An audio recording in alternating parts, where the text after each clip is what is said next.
Bonsoir Mathieu, bonsoir à tous. Votre invité Didier Guillaume, ministre de l'Agriculture et de l'Alimentation, au programme Les territoires et zones rurales, la colère qui s'exprime, les enjeux climatiques et la politique agricole. Bonsoir Didier Guillaume. Bonsoir. Le gouvernement durcit le ton sur le mouvement des Gilets jaunes. Le ministre de l'Intérieur parle de dérive et de radicalisation. Pourquoi tenter de décrédibiliser tout un mouvement à cause de quelques actions isolées et évidemment répréhensibles? Non, il ne s'agit surtout pas de décrédibiliser le mouvement. D'abord, le président de la République, comme tous les membres du gouvernement, comprennent ce qui se passe, comprennent la fâcherie de nos concitoyens, notamment ceux de zones rurales, comprennent qu'ils se sentent délaissés et le gouvernement apporte des réponses, on a déjà apporté et peut-être en apportera-t-il demain. Mais simplement, on ne peut pas laisser un pays comme ça en grande difficulté. Le ministre de l'Intérieur disait ce matin, il y a eu plus de policiers blessés depuis quelques jours avec les barrages qui sont faits par les Gilets jaunes que pour l'évacuation de Notre-Dame-des-Landes. Ce n'est pas possible. Que chacun ait le droit de manifester, chacun ait le droit d'exprimer une colère, bien sûr, et moi je peux le comprendre, mais en aucun cas il ne peut y avoir de dérives. Il y a eu des dérives homophobes, des dérives sexistes, et malheureusement un mort. Enfin, il faut penser qu'il y a une personne qui est décédée à cause de cela. Donc non, il faut appeler tout le monde au calme. On peut faire entendre une colère, on peut avoir des revendications, on peut dire des choses, mais tout cela se passe dans un état de droit, et en aucun cas il s'agit de durcir le ton, mais simplement de faire respecter les lois de la République. Justement, vous parlez de respect. Hier soir, à votre place, le ministre des Affaires étrangères, Jean-Yves Le Drian, qui habituellement s'exprime peu sur la politique intérieure, a appelé à plus de vigilance de votre part. Il a dit qu'il faut comprendre et respecter. Le respect, est-ce qu'il vous faut faire collectivement plus d'efforts pour cela, plus d'empathie et de respect pour ceux qui souffrent? Je ne crois absolument pas. Je crois que le respect est là, qu'il faut comprendre ce qui se passe aujourd'hui dans le pays. 2017 a été un changement sans précédent. Tous les codes politiques ont été changés. Emmanuel Macron est du président de la République. Que d'attente, que d'espoir. Bien pour sûr, certains déjà déçus. Et a mis beaucoup de réformes en place. Et aujourd'hui, il y a des difficultés conjoncturelles qui font qu'il manque de cohérence. Il faut mieux expliquer la politique du gouvernement. Et aujourd'hui, avec l'augmentation du prix de l'essence et du diesel, qui est lié pour 80% de cette augmentation au prix des cours mondiaux, eh bien, les gens se disent il y a quelque chose qui ne va pas.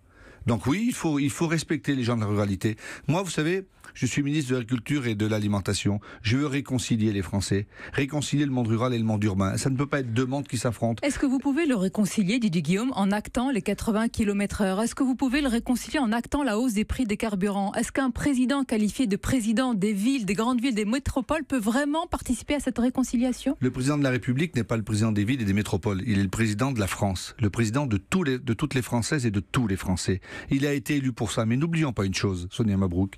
Il a été élu au deuxième tour face à l'extrême droite, face au Front National, face à Marine Le Pen. Et ça doit nous faire nous interroger toutes et tous. Parce que le danger qu'il y a dans ce pays aujourd'hui, c'est un danger de radicalisation, un danger Mais ça lui donne une responsabilité à lui, pas à nous, citoyens. Mais évidemment, jamais je ne voudrais montrer du doigt tel ou tel citoyen, jamais je veux montrer du doigt un bouc émissaire. Mais quand je dis qu'il faut réconcilier la France et les Français, c'est que tout simplement, on ne montre pas du doigt telle catégorie par rapport à telle autre, les ruraux par rapport aux urbains, les pauvres par rapport aux riches. Il faut arriver à faire en sorte que les Françaises et les Françaises retrouvent les chemins de la République, retrouvent les chemins de notre pacte républicain, retrouvent nos valeurs de liberté, d'égalité et de fraternité. Et pour cela, le président de la République et le gouvernement travaillent.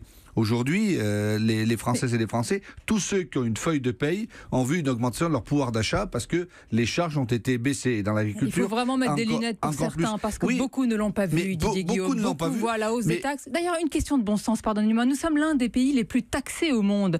Est-ce qu'on peut légitimement se demander pourquoi les caisses de l'État sont toujours vides, y compris pour financer la transition énergétique? Parce que la dépense publique a toujours plus évolué que les recettes.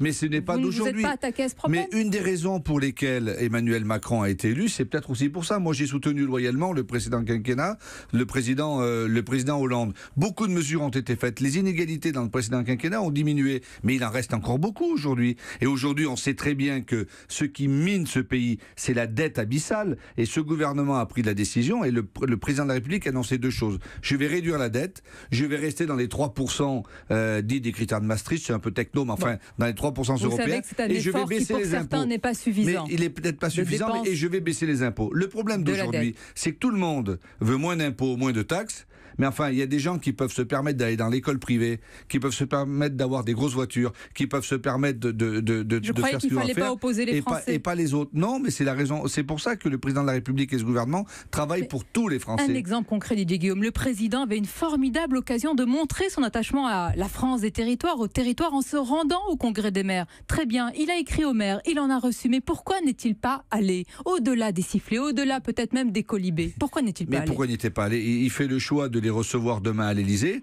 de ne pas aller au Congrès des maires. Enfin, il n'y a pas de passage obligé, de passage imposé. Ce n'est pas le premier président de la République qui ne va pas tous les ans au Congrès des maires. Il l'avait dit, François Mitterrand, Nicolas Sarkozy, Jacques Chirac, François Hollande ne sont pas allés chaque fois au Congrès des maires, comme Lionel Jospin et comme d'autres. La question n'est pas là. Je pense qu'aujourd'hui, il faut expliquer encore que ce gouvernement travaille dans l'intérêt de la France et des Français.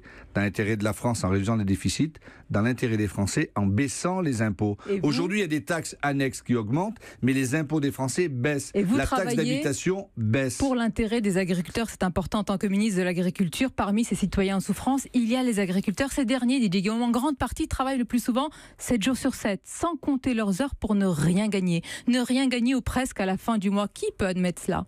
Personne. Et qu'est-ce qu'on fait? Surtout pas moi. J'hérite d'une situation que je veux essayer de régler. La loi qui a été faite à l'issue des États généraux va faire en sorte de renouer avec des agriculteurs qui puissent gagner leur vie. Enfin, l'agriculture, c'est le seul métier où on vend à perte. Il n'y a pas un autre commerce, un autre artisan, une autre entreprise qui vendrait des produits à perte. Pourquoi? Parce que l'agriculteur, lui, c'est pas lui qui fixe son prix, c'est le distributeur. Eh bien, nous changeons les choses et je vais présenter au Conseil des ministres dans les jours qui viennent des ordonnances pour justement fixer le prix des agriculteurs, le prix des produits en amont, afin que la valeur ajoutée soit répartie pour tout le monde. Aujourd'hui, on ne peut pas continuer comme cela. On pense aux agriculteurs, on pense également à nos pêcheurs. Le chaos politique règne en Grande-Bretagne. Vous étiez à un Conseil des ministres européens de l'agriculture et de la pêche. Un no deal pourrait intervenir et impacter fortement nos pêcheurs. On va rappeler aux auditeurs que les pêcheurs français pêchent évidemment dans les eaux territoriales britanniques. Qu'est-ce que vous pouvez leur dire pour les rassurer? Alors, je les ai vus, j'ai parlé à leurs représentants. Ce que je peux leur dire, c'est que la France ne considère pas la pêche comme une annexe, mais ça fait partie de la négociation globale et que la pêche française ne sera pas la variable d'ajustement des conséquences du Brexit. Et donc, nous faisons tout pour que les pêcheurs français puissent continuer à pêcher là où ils pêchent aujourd'hui, dans les zones de pêche. Je les défends et nous sommes là pour faire en sorte que les choses continuent. Ce serait un drame si ce n'était pas le cas. Et ce n'est pas aux pêcheurs français de subir les conséquences d'une décision des Britanniques. Pour conclure, Didier Guillaume, on a parlé de préoccupations concrètes de nos pêcheurs, agriculteurs, de ceux qui souffrent.